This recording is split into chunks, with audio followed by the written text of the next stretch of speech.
In this first demo of a survey built in Power Apps, we show you how the survey will look on various devices.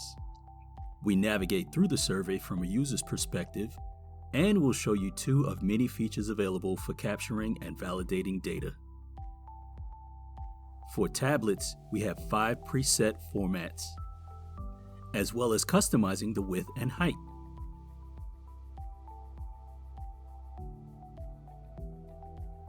Same for phone formats. 5 preset formats with the ability to customize the width and height.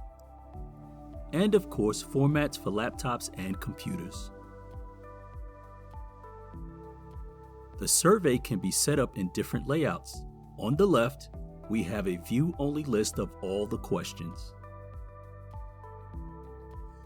At the top, the current location, rating scales for each question, the ability to clear the rating if need be, comment fields for each question, the ability to navigate easily to the next and previous questions, and the submit button, which is disabled until all required fields are validated as complete.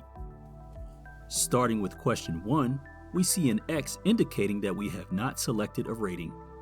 Once a selection is made, the X becomes a check. This is field validation. Internally, you can use the ratings in various reporting tools such as Power BI, Tableau, or Excel.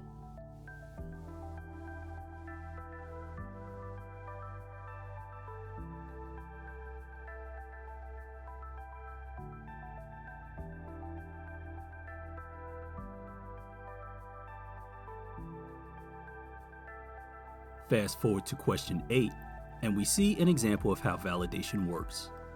If a user forgets to enter a rating or clears a rating and leaves it blank, the submit button remains disabled until the field missing data is complete.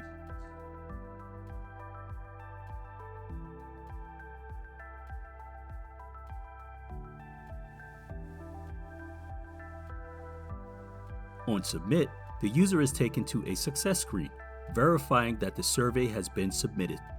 From here, we can program the app to navigate a user to any location on your site. We also have the capability to add language translation into the form for your users, as you will see in this next example. We grabbed a complaint form from a New York State government. This site only has complaint forms in English. The problem was easily solved. First, we split the form into 5 sections. Users can convert the form on the fly into one of many languages. Simply choose a language from the drop-down. To move to another section, select the tab you wish to view. This works not only for the field names, but also for informational text such as the acknowledgement, and therefore your users will appreciate the time you put into this feature. Lastly, whichever language a user chooses, submitted forms will be received by your team in English. If you have any questions about this great multilingual capability, please contact us. Thank you.